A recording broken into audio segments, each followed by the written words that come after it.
Hey everyone, David C. Anderson here, coming at you from the Knife Center, and welcome to Knife AQ number 72, the knife series where I answer all your questions, whether they're sharp or dull. This week, we're talking about the merits of different handle materials, and also, amongst our other questions, we're tackling the subject of Grail knives. So, let's get into it.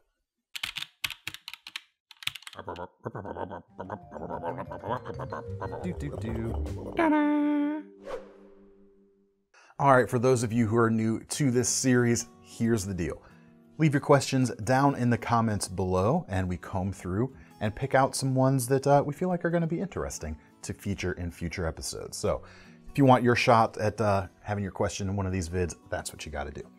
This week, first question comes from Giugana.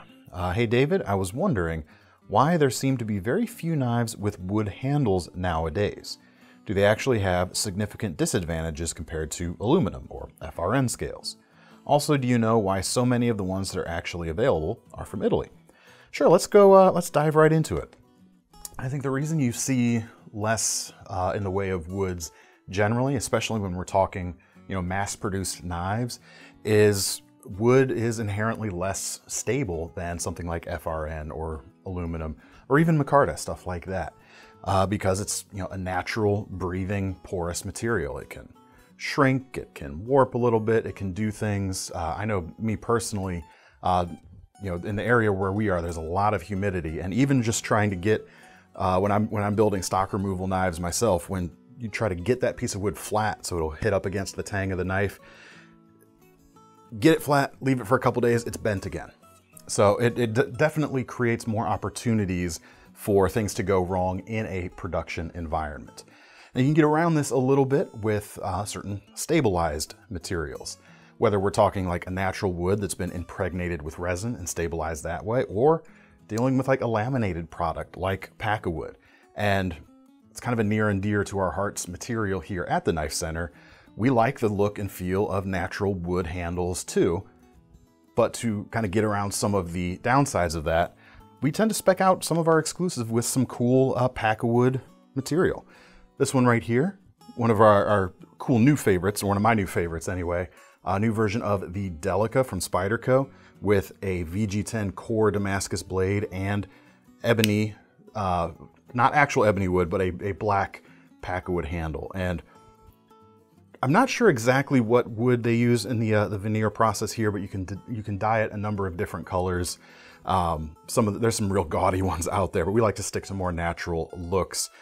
But it is still made from real wood, so you still get that character, you get that warm feel in the hand, and you get that variability a little bit from one to the next. They're going to be a little bit different from piece to piece.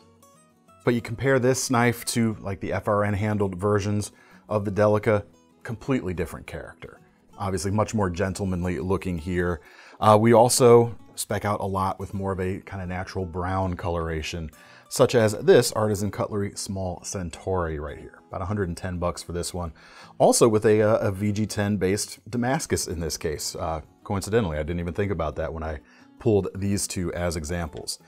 But with these kind of laminated wood products, and you can actually see the layers built up on this one a little bit better than on the black over there, you get around some of that warping and shrinking and cracking issue that can plague unstabilized woods. Is it completely immovable? No, these still can move a little bit, but we're talking several orders of magnitude less than just a piece of pine you slap on the side of a piece of knife. Piece of knife. So it's like a wood Damascus. I'm going to stand by that analogy. Maybe if it was like bird's eye maple, we could call it like a wood Damascus at that point. But Thomas, ladies and gentlemen. So you can get your stabilized woods to get around that. You can go with the laminated material. There are, however, some natural woods that are extremely dense and are considered or thought of not as to really need a secondary stabilization process to be good to go. There are not a ton of them out there. Desert ironwood is a prime example. You can see it on this Feldknieven Embla right here, which is a just beautiful knife. Beautiful piece of wood right here. It can be a little lighter, but usually a little darker than that. You don't usually see them much lighter than this. Man, gorgeous, gorgeous hunting knife right here. 275 bucks for that though, as a result. Other woods that work well, ebony's pretty decent. Osage orange has a reputation for being really, really hard and really stable. As for the Italians, the woods we see most often on Italian knives these days are ebony, Santos mahogany, and especially the one that I immediately associate with Italy is olive wood, like you see on this MKM clap right here. And this is another wood that is considered, very dense. You don't usually see these as having needed to be stabilized. And olive wood's a local resource when you get into Italy. So it makes sense that they would kind of lean into that as kind of a defining, or at least a signature type of thing for Italian knives to be made from. And I'm glad, because whether you go with something modern like this MKM clap, or something more traditional like this Lion Steel Bestman, which comes with their Santos mahogany wood on this particular one. It's cool to see that stuff on, modern production knives, because as we're about to see, you don't see it quite as much anymore, which is unfortunate. But thank you for your question, because it gave us a reason to go look at these cool knives. All right, next question comes from Frank Abate. Aside from the type of steel used, I'd like to see you comment on heat treating and tempering. Tempering is just part of the whole heat treating process. Whatever steel is being used, the heat treat and temper can spoil its good qualities. Very true. So doesn't it largely come down to which manufacturer created the blade? Yes, absolutely. I mean, heat treat is the magic ingredient. Whether, before heat treat, it's not a knife. It's just a knife-shaped object. Once it's heat treated, then you get to the knife. And heat treating is usually to simplify things, if we're talking like simple carbon steels, there's two stages. You have the hardening and the tempering, which is the softening stage. You get it really hard and then you temper it back down. You soften it to your target hardness. So you're jumping from soft to hard to somewhere in the middle where that steel has its sweet spot. Now, unfortunately, when we're looking at knives, it's not something that we can really observe. The look from an unheat treated knife or a poorly heat treated knife to a properly heat treated knife, they're going to look the same. Now, there's certain companies out there that have a reputation for doing a really excellent job with their heat treat, or for getting the most out of a particular steel. Rowan, who makes the Essie knives, their 1095 heat treat is considered by many to be amongst the best in the industry, if not the best. But we kind of just have to trust that every manufacturer is doing it right. But I pick up this Feldkniven right here. I assume this blade is heat treated properly, but do I know? Have I tested this individual knife out? No, I haven't. And of course, any manufacturer, anything done on a large scale, you're gonna have some things go on that you might have a lemon or two. But let's say I'm batoning with this knife, doing something really crazy, and the knife blade snaps in half. Even then, it's gonna take an expert to be able to look at that break, look at the fault, and tell whether it was the fault of the heat treat or whether it was just the fault of user error. You and I, without a metallurgical background, aren't really gonna be able to tell. Now, when I say we have to trust that the manufacturers are doing it right, that's not really a cop-out, because they are all pretty much doing it right. And when they get it wrong, when you have like a whole batch of knives from a manufacturer that are off, you're gonna hear about it. Whether it's a lot of returns, a lot of customer complaints, it's gonna come to light. And you don't really see that too often, because either people buying the expensive knives aren't using them, or they're all performing quite well. Which is what I choose to believe, because, well, it's just what it is, I believe. But anyway, pay attention to like long-term reviews to see how something works out. Most everyone's doing a pretty good job out there. It's like trying to buy a bad truck. Yeah. Well, it's like, you look at like, how can you judge a long-term review or a long-term reliability of a new car? You can't really. Until you drive it. Until you drive it long-term. But anyway, next question. Let's move on. It comes from Sam LeLovejoy. There's 2 L's in his name. Mr. Anderson, so this week I purchased a full-sized Benchmade Adamas and a zero tolerance 562 Ti. Cool knives. My question is, between the 2 knives, I'm well over $500. Should I have opted to save my money and get one $500 plus Grail knife, or was I right in getting 2 heavy-duty tanks that I will have and use forever? Right or wrong? I think this is not the way to approach this question. It's your money, pal. It's your money. Do you like these knives? Are you glad you purchased them? Then hey, guess what? You did it right. You didn't do anything wrong here. I mean, both of these are phenomenal knives. They are hard-wearing, hard-working, very well-built blades in both cases. And I have no hesitation recommending either of them. What you would get if you bump up to like one, say we combine the value or the cost of these two knives, you'd be in like Sebenza territory. Phenomenal knives. I love a Sebenza. And you're going to be getting a slightly more premium feel, that sort of thing. Are you going to be getting something that's harder working than these two? Certainly up for debate. These two knives should last a lifetime of use.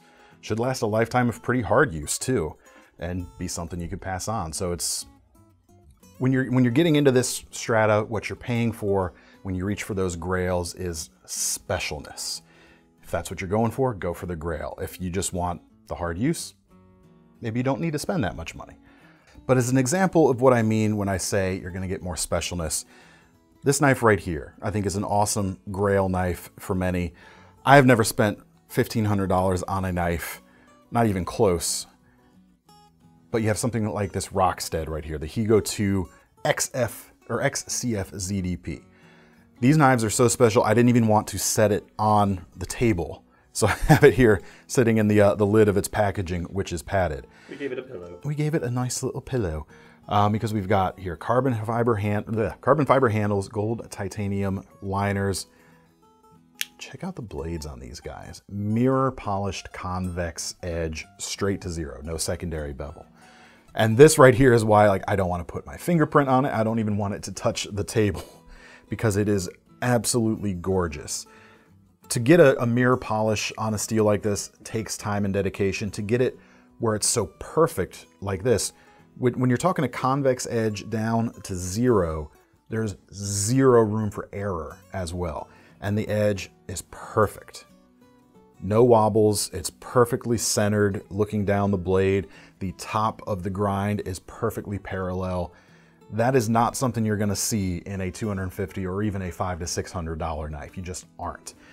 That's what you get when you start to reach for the real Grail stuff. You get that special quality. Is this gonna be, what are we talking about here? 6 times as hardworking as the ZT or that Benchmade?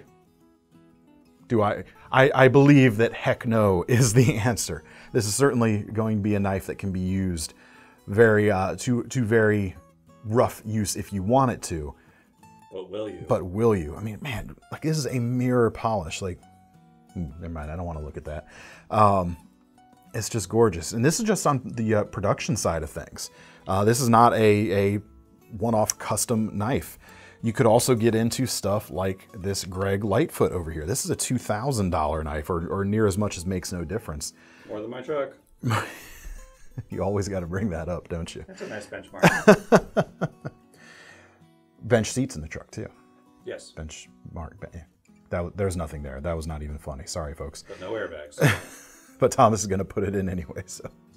But you can get, when you're talking about a special quality, this is what we would call a single authorship custom knife. Lightfoot makes everything here. He might not make the individual screws, but everything else here is put together by one guy. There's something special about that. There's that handmade quality. This is the custom, or one of his custom Empire models, I should add. I mean, check out that clip. Look at the faceting going on there. Very cool. Desert ironwood on this handle as well. Nitro V blade here. That's what you're paying for when you get into the Grail stuff, is that special feeling. So if that's what you want, I'm not even gonna say you did wrong by this. If that's what you want, go for it. But it wasn't wrong to buy these other two knives because you saw them, you liked them, they made you happy. There's no right or wrong way to do knife collecting. Well, I say that. Don't juggle custom knives. Brightly colored Pakistan handled Pakistan-made blades these days that you can find at a flea market, that might be the wrong way to do knife collecting. Might be. Might be. Maybe there's some good stuff out there. Well, there's a niche for everybody. Next question comes from James Hughes. Question: cutting cardboard is one of the most common EDC tasks that I come across, but whenever I cut cardboard, I always hear comments that it's one of the fastest way to dull your knife and it should be avoided. Are the cardboard haters right? Does it only apply to less premium steels? Cardboard haters? Man, these people are just raging against the big cardboard machine. I'm confused. If you're not supposed to cut cardboard, what's the knife for? Thomas has a point there, which we'll get to. Yes, cardboard is and can be an especially abrasive material to a knife edge. The silicas and clays and stuff that are going to be in there can dull a knife edge, but what is a knife if not to cut? Let me see here. How should I go about this? If these people, when you're talking to these folks, if they're afraid to cut cardboard because it's going to dull their edge, I would say they maybe learn to sharpen a little bit better. Once you know how to sharpen and maintain a knife real well, you're not going to hesitate to cut through some cardboard. I mean, especially some of these knives out here with like the real thin blades, they're made for this sort of thing. And budget steels, what was your words there? Does it only apply to less premium steels? Well, not all less premium steels are created equal. Check out, we did a cardboard slayers video, I guess it was last year at this point, where we pitted several knives against each other, including premium steels, including non-premium steels, even cases simple stainless, when it's on the right type of blade, real thin with the flat grind, can still work really well. But this CJRB Crag with its D2 blade, this is a sub $50 knife or just under $50 knife. The D2 steel did phenomenally well against the cardboard, and you can get D2 for like around $30 knives these days. So no, it doesn't just apply to less premium steels, just as it doesn't really apply to more premium steels, especially if you know what you're doing with a nice sharpener or strop. Yeah, don't be afraid to cut cardboard with a knife. Maybe it's, I've heard this from like old timers especially before, but a lot of them are dealing with like slip joint knives with real soft steel that, yeah, I mean, just use like a box cutter or something, but we can do better nowadays. We've got a lot of cool things we get to play around with as knife enthusiasts. Clearly. As we can see before us. Except maybe not that rock stud. No, I can't play with that either. Would love to. Would not be able to. Would not be able to. Lightning round. Now we come to Maureen Leahy. Best Grail Bushcraft knife that money could buy. Well, quote unquote, best is certainly up for debate, but probably the most Grail thing you could get in the Bushcraft realm would be something like an Alan Moore made woodlore knife, which is something he designed with Ray Mears over there in the UK. Extremely hard to get a hold of. But for something that will get you in a very similar ballpark and generally be more attainable, check out the Castrum Larsfeld Bushcraft knife. Unfortunately, we didn't have one on the shelf today when we were filming, but on page 69 of his book, there's a nice photo of that particular knife. So I'll show it to you here, and then maybe Thomas can cut in some B-roll of when we have filmed that knife before. There's the guy right there. Gorgeous, gorgeous. Simple, elegant, Bushcraft all the way. Yeah, if you find yourself in the with the ability to pick up an Alan Moore woodlore and you have the means to pick one up, I would recommend not passing on it. I would certainly be excited. I've never even held one personally myself. I like that book. There's a lot of pictures. Yep, sure is. There's nowhere for me to go with that except just say, yeah, Thomas, you're stupid. But why would I? Oh, I just did. Oh, well. Hope that helps. Hope that helps. Next question comes from Knife Guy 2112. Hey, DCA, being a fixed blade guy such as you are, what folders out there do you think would be good as a fixed blade, also? I think of Cold Steel SRK fixed and the SR1 as the folder version, Spyderco Yojimbo 2 and the Ronin 2 as the fixed blade version. What say you? If you're just talking about, designs, I don't see the connection there. Like, You could design something as a folder, design something as a fixed blade, which is better? Well, it depends. But if you're asking what folders are, almost as strong as a fixed blade, nothing's gonna ever be as strong as a fixed blade can be if you've got a folding knife. After all, the joke is you're talking about a pre-broken knife, right? When you're talking a folder. But you were on the right track. Cold Steel's Triad Lock would be the one that I would kind of put my faith in the most for that strength side of things. And man, the SR1s, great knives, especially the SR1 Lite. This is like a $56 knife, and it is chunky. I don't know if you could get a better hard use fixed blade, or sorry, hard use folder for that kind of money. I mean, tons of strength in there. Nothing's ever as good as a fixed blade or as strong as a fixed blade. In fact, Cold Steel, a bit of controversy with them. At one point, they went after other knife manufacturers for equating their folders to fixed blades before. So even Cold Steel recognizes that the folder is not going to be as strong as a fixed blade can be. So keep that in mind. They can try. And we'll have fun watching all the knives break. And we will. Or they're not going to break, and they'll be like, ooh, very impressive.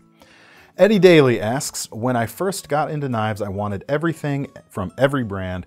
Now it's hard to get excited about anything new. What do you do when you need inspiration? So I tend to do the things that got me into knives in the first place. I'll go camping. I'll do some cooking. I'll find a dish that requires me to do some preparation or a lot of knife work in preparation for it. The things that get me out using the blades recenters me. Also, this FAQ series honestly keeps me grounded, keeps me like in the realm of what got me into knives in the first place, because I'm exposed to other people's needs, other people's views on things. It keeps me thinking about knives as less about, here's another lineup, here's another presentation of what's new this week, or, the best of this type of knife. I get to geek out a little bit. So these Knife AQ videos are kind of my knife therapy in a way sometimes. Getting out and making knives in my shop in the garage is another thing that it takes me out of this, kind of like YouTube presentation mentality, gets me back to basics. So if this is your therapy, should I be sending you the bill? No. Had to try. Well, if you did, you'd have more than a $2,000 truck. Which brings us to our most serious question of the day, which comes from Pani Sava. Most serious question, what fixed blade bushcraft knife does the honorable DCA use to shave and keep that beard in shape? By the way, you spelled honorable. I'm guessing we have a UK person here. Thomas, are you zooming in on my beard? Yes. Weird. Funny story, I actually have, before I had the full beard, I did shave once with the Fisker's equivalent to this this Gerber hatchet, which, if you're interested, is the Gerber Freescape. It's about 50 bucks. It can be done. I got in here, I shaved the sides. I chickened out, however, when I got like to the neck area. I'm sitting here holding this big thing going like, no, we're not doing that. But I did do the sides, it worked. Maybe we'll go with something smaller like this Holtzbruck right here. What's this guy? This is the premium Jonaker hatchet. Holtzbruck makes really good stuff. It's premium, 164, but man, check out that mirror polished convex edge on there. Yeah, man. Maybe I could go something like this Freescape right here. The Farson Hatchet Survival Tool. It's kind of like a cross between an ulu and a hatchet in a way. 60 bucks for this guy. You can get in there. Much finer control for the neck work. Do not attempt. Thank you. I was just about to say almost exactly that. This is what I recommend for not recommending for the task. There we go. Or just let it grow. Was that CYA enough? Anyway, but that's all the time we've got, or all the questions we've got lined up for today. If you want a chance for your question to be featured in a future episode, just drop it in the comments section below. In the meantime, there'll be links in the description where you can check out these knives over at theknifecenter.com. Make sure you sign up for our Knife Rewards program while you're there, because if you're going to spend your money on one of these guys, you might as well earn some free money to spend on your next one. I'm David C. Anderson from the Knife Center. That's Thomas over there, and we're signing off. See you next time. Beard.